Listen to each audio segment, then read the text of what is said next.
I'm very lucky in that I teach history, so embracing cultural diversity is one of the first things that I do because we have a variety of perspectives and opinions in the classroom. I think a lot of making sure that discipline standards are met and they're fairly distributed across the board is trying to understand where students are coming from. For some kids, my expectations are going to be different based on other circumstances that might not be readily apparent in the classroom.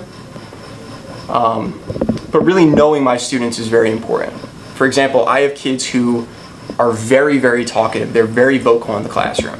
So rather than constantly saying, hey, be quiet, keep it down, I like to try to channel their energy and focus it into productive methods of discussion. So trying to work with the students and having a knowledge of where they're coming from is the most important thing.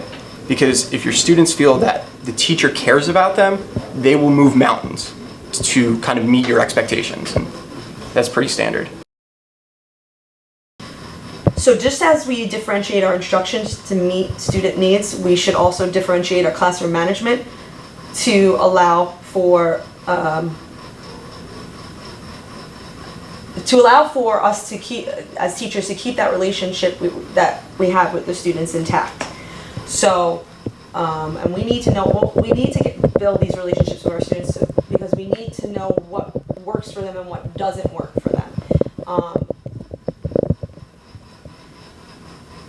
So where I might know that a student can't stay after school because they have to serve a teacher's attention, because they have to get home, because they take care of younger sibling at home.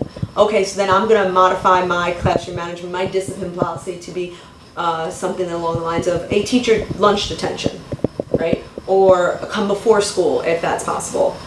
Whatever I do, I communicate that with the family as well, because I don't want the punishment or the consequence rather, to impact the family. This is a consequence just for the student. So you have to take all these things into consideration.